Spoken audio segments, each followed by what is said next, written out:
నీ మనసు మార్చుకోగలిగితే ఆ గమ్యం నేనే అవుతుంది. అవు నా వల్ల నాశనం నీ బ్రతుకు, నా వల్ల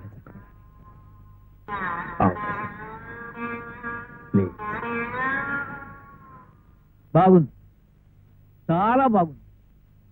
నేను ఇంతవరకు ద్రోహం చేసిన వాళ్ళని చూశాను, నమ్మించి నమ్మక ద్రోహం చేసిన వాళ్ళని చూశాను, తడిగొడ్డతో గొంతు కోసే వాళ్ళని చూశాను.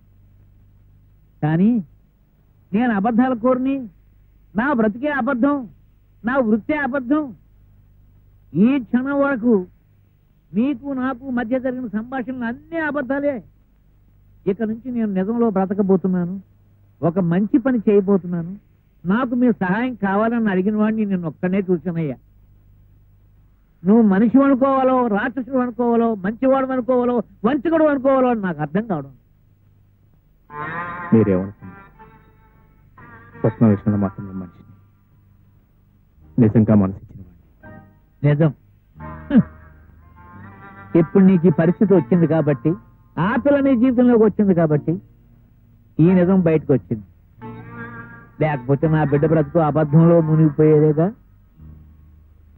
నేను అబద్ధం కావచ్చు, నా మాటల అబద్ధం కావచ్చు, నా పనుల అబద్ధం కావచ్చు, నేను మీ అమ్మాయిని ప్రేమించిన విధానం అబద్ధం కావచ్చు, కానీ నా ప్రేమ మాత్రం అబద్ధం కాదు.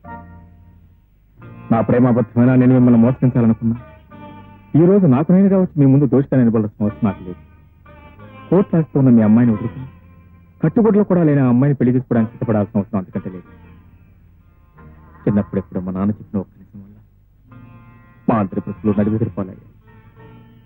ఆ రోజు నుంచి జీవితంలో ఎప్పుడూ నిజం చెప్పకూడదు అనుకున్నా, అంత అబద్ధం ద్వారా జయించాలనుకున్నా, జయించాను. చివరికి నా ప్రేమను కూడా అబద్ధంతో జయించాను. కానీ ఆ మనసుని అబద్ధంతో జయించలేదు.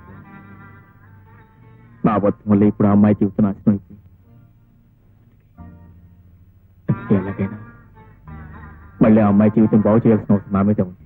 మరి నీ అబద్ధం వల్లే నా కూతురు జీవితం కూడా నాశనం అయింది. దాన్ని ఎవరు సర్దిస్తారు? తుఫాన్లోనైనా ఎదురు వెళ్ళగల ధైర్యం స్వప్నం, కానీ చిన్న గాలి దుమారానికి కూడా ఆ పిల్ల తట్టుకోలేదు.